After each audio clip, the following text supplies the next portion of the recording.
Can I request the jury on stage for the panel discussion, please? Can I have Bala sir, RJD sir, Anup sir, and also Tushar sir, who's come here, who's also a pioneer in leading this brand Bangalore forward with the DCM. Thank you so much, sir, for gracing this occasion and being a part of our jury. Thank you so much. Shalini Rajneesh ma'am should have been a part of the jury, but because she had commitments to go, she left. So we will continue. It's not like it's only a men jury. I represent the women's side of it. So don't bother about that. I'm good enough to represent is what I would like to believe. But thank you.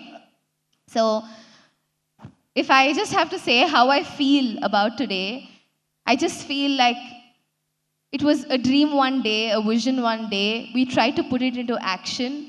But a better action is going to be when every room in your school, every classroom in your school, every school can have their own active citizenship clubs and make an opportunity for every child to express their ideas and become the problem solvers for tomorrow. I think that is going to become the success of the entire program that we've held. I just said the journey has just begun. I expect each of you to become the ambassadors for Bangalore from today and continue this journey forward. It's not one person who can do things, but it's a lot of us as a team who can actually make this happen as what we call it, our home, our Bengaluru. Thank you so much. So I have this wonderful jury here in front of me. Before I ask them anything, I would like to give them each 5 minutes to express on what you think about this brand Bangalore Ideathon as an idea. What you think should children take home from today as they embrace to become active citizens of their beloved city? We can start with you, Bala sir. Well, thank you, Aishwarya. I think after years, I have found a great event today. The reason is that the very concept of education has undergone a transformation today in this particular hall. As a teacher, I have always felt the information flow is only from top to the bottom, and that has been happening in the country. Today, when you see all the students on the stage coming with different solutions to the problem, I think this is the time for transformation to happen, and I think I must congratulate that Bangalore has taken a lead for that, and this message should go not only to the schools in Karnataka but also across the country, that the students who got the entrepreneurial ideas will have to be celebrated and will have to be put as a front face of any problem solving. Coming to the concept of active citizenship, I always believe that in our classrooms we talk about citizenship more at the textual level, but we do not give them the opportunities to experience the kind of the citizenship. So I think there are 5 fundamental facets of a good active citizenship. One is awareness. 80% of the people are not even aware where lies the problem and how the problem has to be addressed too. All right. So I think awareness is not from a concept that comes from the book, but being in the place, at the place where the problems exist. My perception of the problem changes the moment I see what happens there. Second is that engagement with the problem. Okay, I have seen the problem, therefore I can talk about the problem on that. How do you engage with that problem is important. Engagement goes with the kind of a developing a passion for it. That I am a part of the problem, because there cannot be a solution unless otherwise you think that you are also a part of the problem, contributing to the problem. That's number 2. Now, the third stage is, am I willing to participate in the problem? I can say that this is a problem, this is the solution, this is the way you engage, and I can still sit back and then do that. Am I willing to be a part of that particular problem? 5. Then, having understood the problem, then what is the solution? Today, the great lesson that we take here, where all of our children not only said that this is a problem, but the kind of solutions they have come across, amazing. I think, as somebody pointed out, if it could have been taught in a larger scale, everything would have got a Nobel Prize. That's what, So the kind is identifying a problem alone is not sufficient. How do you find the solution to the problem? And that, when we talk about thinking skills in the classroom, There are several kinds of thinking skills, say lateral thinking, analytical thinking, parallel thinking, so many. But neither my teachers nor the children understand because they are only words. But unless you give them opportunity to solve the problem, this is the way that because every problem can have 100 solutions. And all the solutions may be correct. But every solution may be contextual to a particular situation. Therefore, we must learn to appreciate the problem. And last but not the least is that what do I contribute towards that problem? So the 5 dimensions of any active citizenship comes from awareness, engagement, participation, identifying the solution, and then being contributor to the situation. A large number of people who are educated, who are on top echelons of the society, they talk, but the level of engagement and level of contribution is low. I think today the great takeaway is a demonstration of active citizenship rather than the preaching the philosophy of active citizenship. I think that's my understanding. Thank you, sir. As you travel the length and breadth of the entire nation and all its schools, as Grisa was saying, hundreds and thousands of schools were reporting to you. I think that's a great input that you've given to every teacher, every principal sitting down here, that we have learned from our children today, and that's what we need to celebrate. Thank you so much. Over to you, RJT. I would like to call him RJT because we call him with love and respect. So, thank you. That's always what I've been known as. Let me break this up into 2 parts. First is let me talk about the event, and secondly, let me talk about the branding of great cities. Allow me to do both. So the great Roger Federer would say that 50% of all building greatness is to turn up, right? Most of us don't turn up. Why I'm saying this is I think this is a start, and it's a fabulous start. Because if we don't have a program like this, there is no consciousness about what a city like Bangalore can be. Why is this important? Because as India is on the cusp of economic leadership in the world, and there is no data today which can deny that, right? It is impossible to think of a arrowhead, unlike Bangalore, to lead the way. Right now, 55% of all our corporate taxes comes from 3 cities, right? And that's where the economic engines are. But can we afford not to have Bangalore leading the way? It can't be a Bombay, and it can't be a Delhi, right? And therefore, the fact that we've started is fabulous. The second thing is, those kids out there, I would have wet my pants if I had to do what they did at that age. And I'm telling you why. Because there is nothing in the syllabus today of any schools which teaches the skills that were required to come here and do what they did today. That's the most important thing. What am I talking about? Number 1, social skills. Number 1 is social intelligence. Young girl, 14 years old, recognizing ideation, recognizing gray caps, and then closes with that also. Second, critical thinking, which we're not teaching that. The hot water, what I call hot water thinking. Put them in hot water, this is what you did today. And they had to think. The third is design thinking, 0. And they put in so much of design thinking today in the way, the ambulance or the what do you call it, the menstrual rooms, whatever it is, waste management, is all called for high quality design thinking, which is just not taught. And the last is cognition. The simple idea of how you move from one piece of logic to the next to come to the conclusion is again not taught. Which is why I'm saying I would never been able to do it at that age, simply because it's just not taught. And therefore, congratulations to all the teachers and all the students who took part. However, I want to make one fundamental difference in the way I think we can progress this. Okay, this is for all of us, not just for the students. So, when we have a person who's not doing so well in the house, it could be a child who has an anger problem or is not studying well or is not eating, whatever it is. Everybody and his third cousin, including the neighbors, have a point of view on how to improve the child, right? That means there is a problem. The narrative is framed by the fact that there is a problem at home. Why have we never thought of finding out what the child is good at and then improving on that or celebrating that, and therefore removing self-worth issues, which is fundamental to solving the problem? Secondly, look at it another way. If tomorrow a new version of the iPhone comes out, iPhone 16, and the most important thing was that they fixed a software issue or a bug, would you pay another 1.5 lakhs for it? I'm saying the way we are framing this problem is critical, right? Today, all the ideas were fabulous, but they were always about solving some problem. The narrative is framed by the fact that Bangalore has a problem. Bangalore has other things which are not problems. Why are we not pulling out and celebrating it? Three good examples will make the point. When you look at Singapore, for example, one of the things that we keep saying is, oh my God, you can't throw stuff on the road. We celebrate that. That's a clean city because people have understood that you have to keep it clean by behaving in a particular way. Second, when you talk about Dubai, you say that the palms is the only man-made structure which you can see from the moon. It's celebrated, right? And one interesting story, somebody talked about the metro. I remember one of the participants. In London, they had a huge problem with the metro in terms of the number of the different kinds of people that were coming to visit, right? And one of the problems was they were afraid of the fact that they couldn't speak English. You know what they did?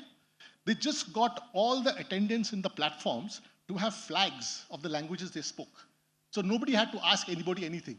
They just went up to the inspector or the attendant and said, you speak Portuguese, and it's Portuguese, I could solve the problem. Everybody started talking about it. My point is, branding is about what you can celebrate, not what you can solve. And that's important.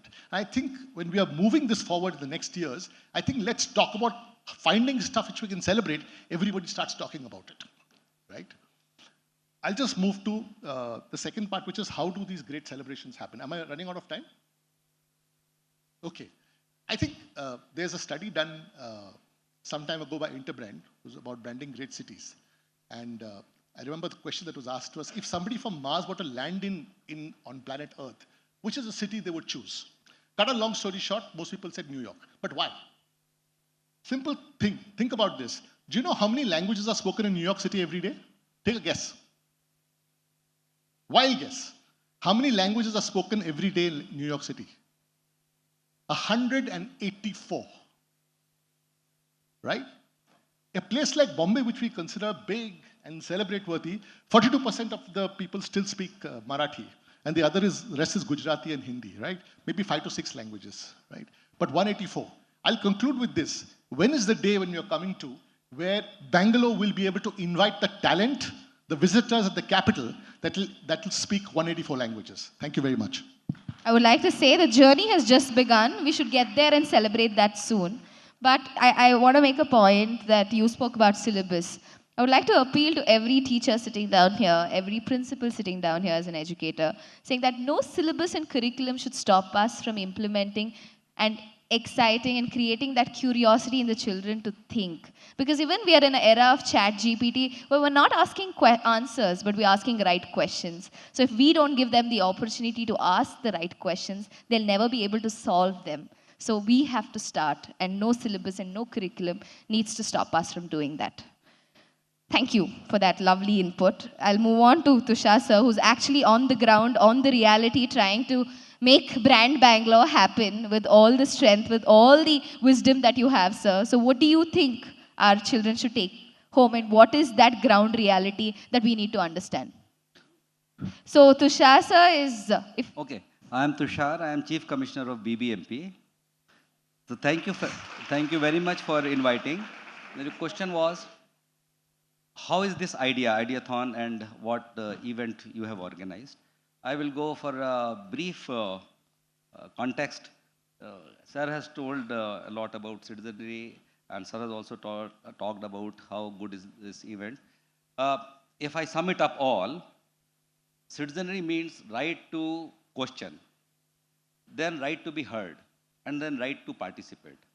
And in a democracy, the voices are always heard. It is just that we are hearing the loudest, the numbers. In that din, it is likely that we miss out the voices which are sane and which were supposed to be heard. So this event is to create such sense of ownership among the students, which are of that age. See, 9th, 10th, you have taken 9 plus up to 12th, and 12th means just they are about to become the persons who can exercise their franchise. So this requires 3-4 years of understanding your role as an active citizen. To exercise your first franchise itself is important. When you start owning up the problem, you start owning up the whole milieu, the whole system, and then try to improve. So if we have to build brand Bangalore in its right manner, it has to be the students or those who are entering into this age between 18 to 25. They will keep on asking more questions. They have the enthusiasm and the courage to question the status quo. So this event, if you look into that perspective, it is giving that opportunity to the students to question, and in order to, when they question, they will also understand our problems. We can always say, no, we wanted this infrastructure, that infrastructure, it is not that clean, etc. Once you understand, for the city administration, the role of citizen is 80% and more, in my opinion. Government has to play a facilitating role. It has to hear the voices and respond. Thinking that we will be doing a demand-based or supply-based type of infrastructure is the wrong way. So this is the right way to inculcate in our students as and when they are becoming citizen, to question, to be heard, and to participate. All these three components are important, and they are all inbuilt. So I thank you for organizing such event. Many more such events may be required, but the students who have come forward, as sir was saying, I heard also, I was reading in the morning about the 7 teams, and they have taken from very, very, niche looking concepts to the day-to-day what a citizen of Bangalore is facing, and have given very, very effective solution. And I think the best would win, and the others have equally done their bit. The 50 schools are now distilled down to 7. So I wish them all the best, and I look forward as to how to implement them. And surely, as under sir's guidance, we had been organizing to hear more voices. We, sir, first had meeting with all the industrial captains. We organized that meeting. Then there was RWAs, interaction with RWAs, because there are very many. It was done through the video. Then we thought that 8 to 9 concepts are required to build the brand Bangalore. For the 8 themes, sub-themes, we invited various schools, colleges. They have given their report. It is ready. It is the people's voice, which we have organized. And this verbattles we have organized. And today this event. So it is all moving towards creating awareness, as sir said. That is the first step to become an active citizen. When they are aware of their responsibilities as well as problem, we have really good future. Thank you. Thank you, sir. I think you said it so beautifully that you have started it, and what I would like to say and make sure all of us pat our back today is you didn't ask, but we have also been a part of your problem solving today and given you this platform to give you so many things. People ask and things given to them, but today without asking, my children have come up here and taken up the opportunity to submit their views to you. I think that itself is active citizenship, and that's what we're embracing in the room today. Thank you so much for your inputs. Anup, sir, your thoughts, please. First, congratulations to every single school who participated today. Hats off for what you brought to the table. I think that's really important. Good idea, some idea which you can take forward, some idea which you can replicate, some we can modify and take forward. But nevertheless, I think one round of applause to each one of you for placing these projects and thought processes today. With that said, I would want to touch two critical points coming from the design background. I believe that design doesn't get limited to what we do, but I think it's a thinking process. Today, design thinking methods, design thinking tools has to become part of the pedagogical shift which we want to look at. If we don't touch that, we will just make citizens who will not either question or look at future-proofing where they're entering. So it's critical for us today to actually measure design thinking, get that into curriculum in some form, get that into problem. See, problem is a loosely word. I'm saying, in fact, the deliberation we're having is that it's too loosely used as a word. But I think it's coming from a point that we seek solutions.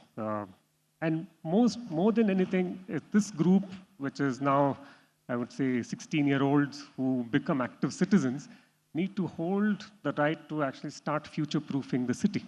So the question for us is, what is the future of our city?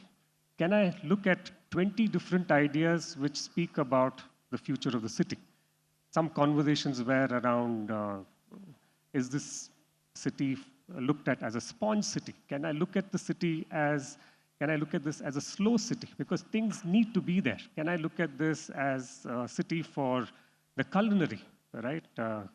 Can I look at the city for actually as a youth city? Can this be looked at as an idea generation city? So there are various, I think, points for the future for us to see that there are better ideas, there are better thinking processes, which are not laid by seniors like us, but I would say it actually starts at the school level. So moving away from, even if you're teaching history or you're teaching math or you're teaching geography, the essence has to be from, can these ideas be future-proofed, right? Can this idea be taken forward and seen to be a reality in times to come? So as much there is responsibility on active citizenry, I feel that there is responsibility on studentship, there is responsibility on schools, academics, to generate new ideas. And that should be the pot boiler, right? There could be freaky ideas. Sometimes as professionals, we get stymied by what processes lead to us and how we get narrowed down. The freewheeling, free-thinking, fearless is what we should look at. I think that's when I think we become better citizens, we contribute better. Yeah, if you have a great idea and only 30% is done, 30% was worth it because that got done. So I feel that we need to look at fearless citizenry. That's the bigger call for me today, that even as many 7 ideas which we saw were largely fearless. There was absolute clarity, it was precise, and it was executable. I think that's what's good about what we did today, and hats off to Ideathon and your team to have pulled this off. Thank you, sir. You were talking about fear to me, and yesterday I heard a beautiful line that fear's first attempt to learning. And that's how we would like to take off from today, that fear exists, but how you break your fear is the way forward as we start learning from our fears and trying to, break them and move forward. I think one aspect that came very loud to me in the entire 4 of you was awareness, right? And I would like to think awareness is basically like precaution is better than cure. That's the process of awareness, is what I would like to tell you. But my question is, today we see so many awareness. I mean, where is the, there's nothing left but just awareness everywhere. In terms of awareness is always looked as just passing the information. But awareness is not just passing the information, right? What do you think? How should these children actually take up and look at problems and have solutions and actually pass on that awareness, that it's not just telling them, but it's also making them feel like they should do it and they're a part of it? Well, I think it's a very, very important question. Precaution is basically born out of fear. It's an urge of safety, an urgent need for a safety. So when we engage with precaution, we stop somewhere. Oh, this is safe, and don't progress. But when it comes to your engagement, awareness, it is ownership. It is a reflection of responsibility, right? It's not born out of fear. So awareness comes because I'm a part of the system. Whatever happens in this system, I'm equally contributing the good and bad of the system. So how do, I do certain things with the idea of moving from I to we. Because one of the major problems happens here, like, your waste management or whatever you take. I have kept my place okay, I throw away something else. So we own responsibility as a society, right? So one of the major problems in our citizenry is, I am okay, instead of being, we are okay. I think awareness comes only there, that it is not me, but it is the community to which I am there. So that's ownership. It's a feeling driven by ownership. It's feeling driven by responsibility. And I think that is education. It is not knowing, what you do. It's an emotional commitment, a passion for a holistic group. Thank you. Anyone else who wants to put in their thoughts? We're prepared to answer all of it. See, we keep blaming governments all the time for infrastructure not being developed and therefore an economy being held back for lack of infrastructure. The biggest piece of infrastructure that we have to apply ourselves to is lying over here, right? The consciousness that something needs to be done, and what he said, 80% has to be coming from the people who have to actively participate. And that's the way you can build a completely new society and, in fact, a new economy. Let's take a small example. One of the 7 ideas was about the ambulance. If you remember 30 years ago, nobody even cared about letting an ambulance go. Today, at least there's a consciousness, that's what I'm talking about, that, we should, step aside, etc., etc. And one of the ideas that the jury had, adding to the ideas that the kids presented, was to add a 4th light. Actually, it originated from Balasubramanian's first idea. So what is the 4th light about? If it's a blue light, it may not immediately solve the problem. But when that 4th light is flashing all the time, there is a visible consciousness which is built among citizens that you have to be conscious about somebody who's very ill. That's a very ill person, VIP, right? Who has to pass through. And that is consciousness. So you have to find devices to build consciousness before you build infrastructure. I understand your question was how to increase the awareness among the students. Effectively make them aware. My answer to this is right of question. Unless you inculcate in them a habit of questioning, they will not be aware of what is happening around. So it is bounden duty of our parents, then our teachers, because they are in their house for a long time, and in our days, of course, we were not very open about so many asking questions about all the things under the sky. But things have changed, and I'm sure that now the parents are allowing that much space to the children, and the teachers are also allowing, because we have changed our methodology of teaching also. The pedagogy has also changed, which is allowing students to question. If they don't question, they will never become aware. And our work is to just cultivate that power of questioning. Actually, adding on to your point, I would like to say, I think it's a problem of growth in adulthood of not questioning, because as a child, I think all of us sitting in this room question, why is the sky blue? Why is the apple red? Why is an orange, orange? Is always that we ask. It's just that we kill the child in us as we grow up as adults, which is the problem. If we keep that child in us alive, we will not hesitate to ask questions because we don't bother who's around us and we're not judged. So I think the solution being an educator is to keep the child in us alive, and that will solve the problem. 30 seconds? 30 seconds. I agree with you that all of us are naturally curious when we are very young. I think we're told to shut up very often. Yeah. And if you stop telling a child to shut up, he will ask questions. It's not as though the child has to be taught to ask questions. I have an experience to share. We were helping the Shimoga Smart City in some work. It was our first public consultation meeting. And you'll be surprised that a 7-year-old child came to us and drew and said that, idu nam shale, idu nan kere, idu nan friend mane, idu nan playground, idu nan suttlu ondu cycle route kodi.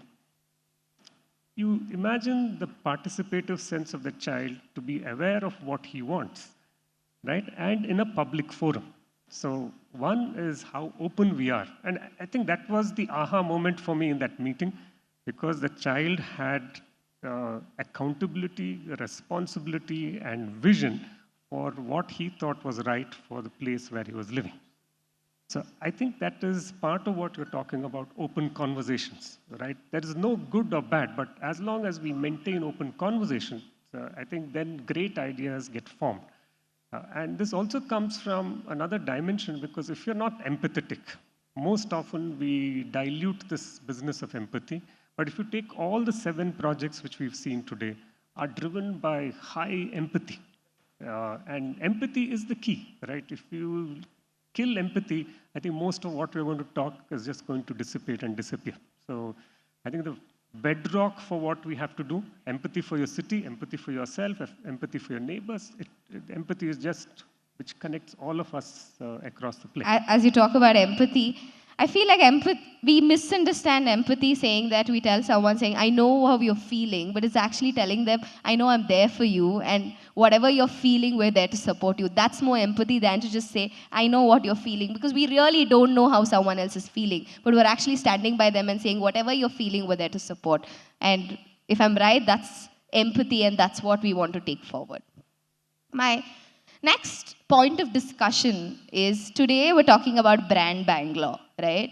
But what I would like to bring to the table today is, we're also branding Bangalore today and taking Bangalore as a brand. But I thought it's also an equal opportunity for each student sitting here to self-brand them and take that certificate back home and say that, this is what I tried to do one day. It's like a resume, right? What do you do in a resume? You actually put across who you are in a few sentences and present. That's what brand is. So if you have to give some inputs and suggestions for each one of them to work on their self-brand, and self-brand is not just like telling who you are or who you represent, it's also about how you make people feel. So what are your inputs and what are your thoughts that you want to put into my children today who are in their journey of active citizenship and self-branding?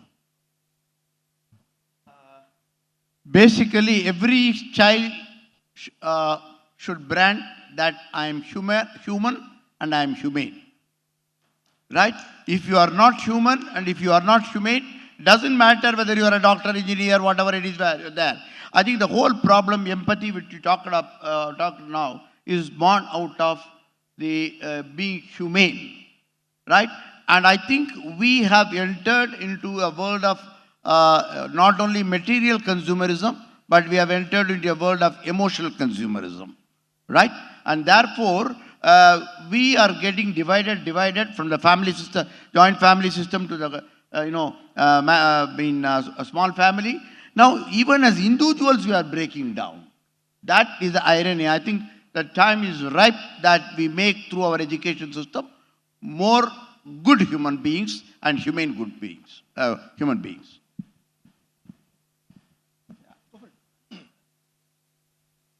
1960 January, inauguration of John F. Kennedy.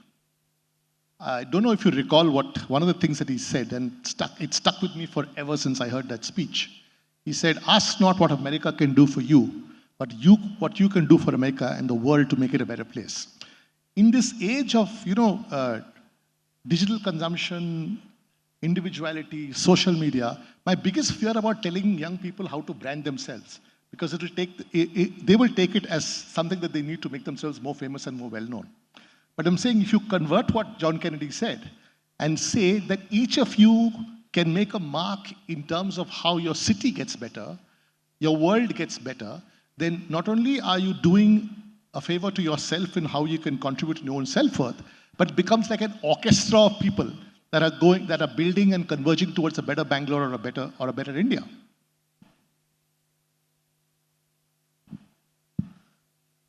All the students, if they have to become our brand ambassadors, which they actually are, they have to share the concept of what Bangalore is. Bangalore is what is made by its citizens. It's not what is made by the bureaucrats or...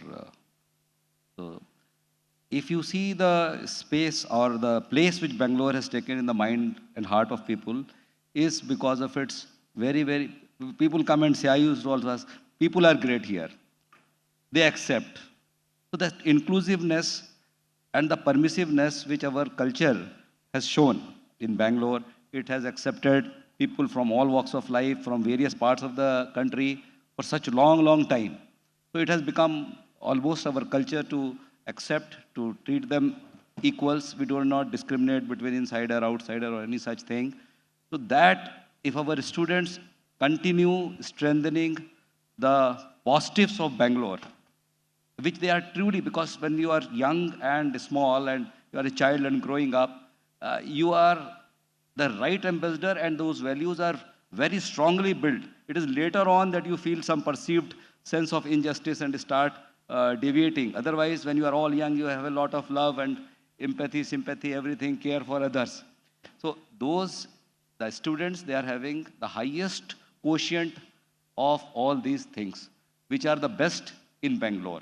They have to just continue inculcating it when they treat others, when they talk to others. That should be continued, and that will make Bangalore great. So that is my concept of branding. I have a modulated take on this. I would say that since you asked for what this sense of self is, right? I want to break it up into two parts. I think there is one part which is this collective sense, which is collective, where we all sit together and there's a collective identity which is there, which is very important. I think cities need collective identity. And the formation of collective identity happens when there is cause, when there is need, and then there is purpose. So today, there is collective identity because we're sitting for an ideathon and there was a purpose behind it. So I think that's what is beautiful about it. Now, as much as we say collective identity, there is individual identity. And the framework for individual identity is rooted in the collective identity which you want to pursue. So cities have collective memory. And when we say there's a collective memory of a city, we celebrate events, we celebrate spaces, we celebrate activities in the cities that becomes collective. Am I contributing to that collectiveness becomes part of your individual identity. So I feel that for us, at citizenry level, there has to be great collective identity. And at individual level, there is great individual identity which is required. And that also allows you to excel, right? Somebody might want to excel in, and we keep saying that, right? There are seven intelligences, and each one of us are blessed differently. Every student whom you teach is different, and there are the pursuit of what that intelligence and training of that intelligence is part of your individual identity. So don't suppress it. Sometimes pedagogy does that. Sometimes institutional framework does that. And I've seen that plenty times that there is suppression of the individual identity. So it's for us, when we are at teaching level, to also see that every student is different and their intelligence is supported. And that's when that independent identity starts framing much stronger. So I feel that it's a counter responsibility which lies on academia to see that that is supported, that is unearthed. More than anything, I think it is a process of unearthing that individual identity, which finally can contribute to the collective. Thank you, sir. As you put that thought into my head, I would like to read the minds of all my children today and ask you this question. Because, yesterday when I had this dinner with all my children, they asked me one question and they said, ma'am, we're all in 10th. In fact, we put the program in the Ideathon for everyone between 9th to 12th. A lot of 12th students couldn't be a part of it because of their board examinations. And even today, I have a lot of 10th standards sitting down here, and most of them who presented today. I would like to applaud the courage for, actually saying that I will do this Ideathon, whatever happens. It's okay, I will balance the 10th standard and everything. And it is us adults who put the fear into them, saying that marks is important, academics is important, leave all this away. So how do they come out of this fear, and how do they balance their life in this academic and this, street smart and the book smart journey that we all counter upon? And it's something that I think my father only has looked at my marks and never looked at who I am, if I could make that statement today. But yeah, he's ignoring that. But I would like to say one crisp answer from you, and we'll end this panel discussion on how children should balance their academics and these extracurriculars, because putting this as a part of an academics is a long journey for us in education. Okay, hello. I really think what seems to be happening in our institutions today is not education. We are only qualifying and certifying the people. In that process, bits and pieces of education also happens. You cannot condition education through textual materials. I think I learned I was better educated by my grandmother when I was sleeping by her side. I think education is more informal, as much informal as formal. And today, informal learning is dominating over the formal learning, whether you like it or not. We didn't have technology, but today they have technology there. Therefore, I really think that education has to be liberated from conditioned knowledge of passing and failing, and we should recognize the children for their talents and what they are capable of. Today, if a child in a school gets probably in a sports, he gets it, and the school has nothing to do with it, but the school will claim, my student has got it, right?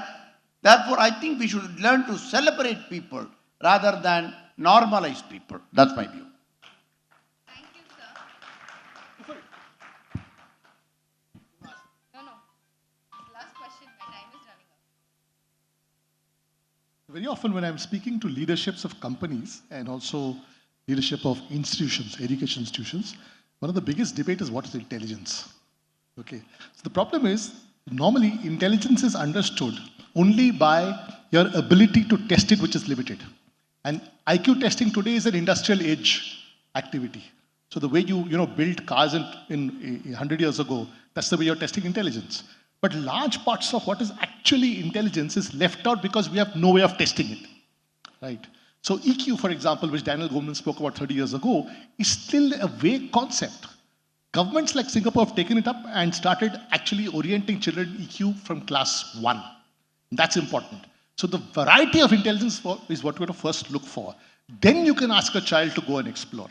Therefore, it is to some extent our responsibility as leadership and institution builders to be able to put those out there before you can ask a child to test something which is uncomfortable. Because always being told, but that's no, you don't do that. Don't do that. Go and do but Google will do that for you, no? Thank you. So, with that, I would like to say that we've ignited a lot of curiosity in every child to ask more questions. They're going to connect with what they want to ask. And here we are as standing as a committed community of active citizenship to take this forward. I would like to tell my jury and the DCM and Ramesh are sitting down here, one thing that everyone in this auditorium or the hall is going to walk out with a mindset that it's not what Bangalore can do for me, but what I can do for Bangalore. And I can vouch that with a lot of confidence today when I sit down here. Thank you so much for being thoughtful leaders of my society and being the most active citizens who can lead our generation forward as they become the torchbearers. Thank you so much and hope you enjoy the rest of the day. Thank you so much.